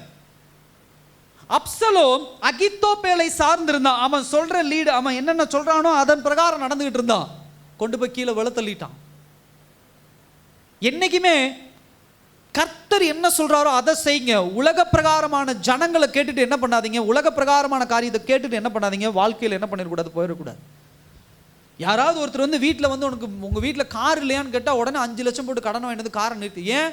அந்த அம்மா வந்து கேட்டாங்க கார் இல்லையான்னு கேட்டாங்க. இதெல்லாம் தப்பு. வாழ்க்கை கெடுத்து போடுகிற அட்வைஸ் இதெல்லாம். ஃப்ரிட்ஜ் இல்லையான்னு கேட்டால் முடிஞ்சு போச்சு, உடனே கடனை வாங்கி ஒரு ஃப்ரிட்ஜ். வாஷிங் மிஷின் இல்லையா, கடனை வாங்கி ஒரு வாஷிங் மிஷின். டிவி இல்லையா, உங்களுக்கு தேவைன்னு இருக்கும்போது வாங்குங்க, நான் வேண்டான்னு சொல்லலை. நல்லா கவனிங்க. உங்களுக்கு தெரியும் எனக்கு இவ்வளோ வருமானம் வருது, ஒரு வாஷிங் மிஷின் வாங்கினா மாதம் 2000 என்னால் கட்ட முடியும், ஓகே நான் வாங்குறேன் கட்டுறேன், அது வேறு. ஒரு வீடு வாங்குறேன் 5 லட்ச ரூபாய்க்கு வாங்குறேன், எனக்கு இவ்வளோ வருமானம் வருது, ஒரு 2 லட்சம் கடன் இருக்குது, வாங்குறேன் கட்டுறேன், அது வேறு. நான் அதை குறை சொல்லலை.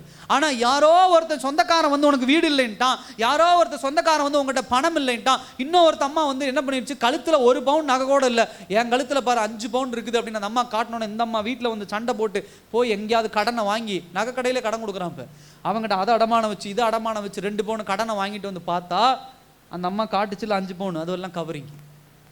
அதை பார்த்து இந்த அம்மா போய் என்ன பண்ணியிருக்குது, 3 லட்சத்துக்கு கடன் கட்ட முடியுமா? மிஸ்லீட் பண்ணக்கூடிய ஆட்கள் இன்னைக்கு நம்மளை தவறான வழியில் கூட்டிட்டு போற ஆட்கள் தான் அதிகம். அது யாரா இருந்தாலும் சரி, அது கணவனோ மனைவியோ தாய் தகப்பனோ உறவுக்காரனோ, ஆண்டவர்கிட்ட கேளுங்க. அவர் ஒருபோதும் நம்ம என்ன பண்ண மாட்டார், தப்பான பாதையில கூட்டிட்டு போக மாட்டார். சில விஷயங்கள் தாமதமா வருதுன்னா காத்திரு தேவ சமூகத்துல, மனுஷன்ட்ட போய் உட்காராது. அவர் படிச்சவர், அவர் கரெக்டா சொல்லுவார். அவருக்கு இது தெரியும் போய் அவர் சொல்லுவார், இவர் இது தெரியும் அவர் சொல்லுவார். வேண்டாம், உங்களை என்னையும் படைத்தது தேவன், அவருக்கு தெரியும். ஃபைனல் ரிக்வெஸ்ட் அவன் ஆண்டவர்கிட்ட தான் வைக்கிறான். அவன் அதே போல சொல்றது என்ன சொல்றான் பாருங்க, எல்லாத்தையும் சொல்லிட்டு கடைசியில் சொல்றான், உம்முடைய ஆசீர்வாதம் உம்முடைய ஜனத்தின் மேல் இருப்பதாக. ஜனம் அப்படின்னு சொல்லி ஒரு ஜெனரலைஸ் பண்றான், எல்லாத்தையும் சேர்த்து சொல்றான் தாவீது. ஒரு சுயநலம் இல்லாத ஒரு ஆள் தாவீது. எல்லாருக்காக ஜெபம் பண்றான். தப்பு பண்றது அப்சலோம், தப்பு பண்றது அகித்தோப்பேல். ஆனால் அவன் யாருக்கு ஜெபம் பண்ணுறான், எல்லாருக்கும் ஜெபம் பண்ணுறான். ஆண்டவரே அப்சலோம் தப்பு பண்ணுறான், அகித்தோப்பேல் தப்பு பண்ணுறான், அவங்களுக்காக இந்த தேசமே பாடில் இருக்குது, அந்த தேசமே பிரச்சனையில் இருக்குது, என்ன ஆண்டவரே அப்படின்னு சொல்லி தேவனிடத்தில் அவன் என்ன பண்ணுறான், ஜெபிக்கிறான். சகோதர சகோதரியே, இந்த சங்கீதம் கற்றுக் கொடுக்குற பாடம் அதுதான். சங்கீதம் 3ஆம் அதிகாரம் கற்றுக் கொடுக்குற ஒரு பாடம். ஒரு மனிதன் சில சூழ்நிலைகளில் உடைந்து போகும் பொழுது, நல்லா கவனிங்க, ஒரு மனிதன் சில சூழ்நிலைகளில் ஜனங்களால் மற்ற காரியங்களால் உடைக்கப்படும் பொழுது, அவன் அவமானப்படுத்தப்படும் பொழுது, அவன் காயப்படுத்தப்படும் பொழுது, அவன் பண்ண வேண்டிய ஒரே ஒரு வேலை, மீட்புக்காக கர்த்தரை சார்ந்திருக்கணும். அல்லேலூயா. கர்த்தரை சார்ந்திருக்கணும். பணத்தை இல்லை, பொருளை இல்லை, மற்ற ஜனங்களை இல்லை. அப்படி இருந்தீங்கன்னா தான் இதில் சொன்னது போல, நான் படுத்தேன், தூங்கினேன், எந்திரிச்சேன், சாப்பிட்டேன், கர்த்தர் என்னை தாங்குகிறார்ங்கிற விசுவாசம் நமக்குள்ள வரும். அதே போல மிஸ்லீட் பண்ணக்கூடிய ஒரு ஆளையும் தாவீது கிட்ட சேர்த்துக்கல. இதை பண்ணு அதை பண்ணு. தாவீது அவ்வளோ பெரிய ராஜா, அப்சலோம் கன நேரத்தில் முடிச்சு விட்டுருக்கலாம். ஏன் ஓடி போனான் தாவீது? அவன் உணர்ந்தான். என்ன உணர்ந்தான்? நான் தப்பு பண்ணியிருக்கேன், நான் பாவம் பண்ண, என் பாவத்திற்குண்டான விளைவு அது, தண்டனை இது. கோலியாத்தை வீழ்த்தின ஒரு ஆளு பெத்த மகனை கொல்றதுக்கு எவ்வளோ நேரம் ஆகும்? ஏதாவது ஒரு ஆளை வச்சு முடிச்சிருக்கலாம். ஆனால் கடைசி வரைக்கும் தாவீது என்ன பண்ணலாம், அப்சலோம் தாவீது கொலை பண்ணல. யார் கொலை பண்ணா? யோவாபு தான், படைத்தளபதி தான் என்ன பண்ணிடுறான், அப்சலோம் வேகமாக குதிரையில் போகும்போது, துரத்திட்டு போகும்போது அவனுக்கு முடி நீளமாக இருந்துச்சு. அப்போ ஒரு மரத்தில் அவன் முடி மாட்டிருச்சு, அவனை சிறைச்சேதம் பண்ணிட்டாங்க, வெட்டி கொண்டுட்டாங்க. பைபிள் சொல்கிற கதை தான். அப்போ யோவாப் ஃபோன் பண்ணி சொல்கிறான், அந்த மாதிரி அப்சலோமை இது பண்ணிட்டோம், அவனை கொல்லாதீங்க, தயவு செய்து கொல்லாதீங்க, அவனை கொல்லாதீங்க அப்படிமா. இல்லை கொன்னுட்டாங்க அப்படின்னு மனங்கசந்து அழுவான். சில நேரங்களில் தவறுகள் நடக்கும்போது நம்ம தவறு பண்ணியிருக்கோம், பாவம் பண்ணியிருக்கோம்னா ஆண்டவர்கிட்ட ஒப்பு கொடுத்துட்டு அமைதியாக இருக்கணுமோ தவிர நம்மளா எந்த முடிவும் எடுக்கக்கூடாது. எல்லாரும் இருக்கிற இடத்துல இருந்து எழுந்து நிற்க முடிஞ்சவங்க எழுந்து நிற்கலாமா அந்த நாளில்?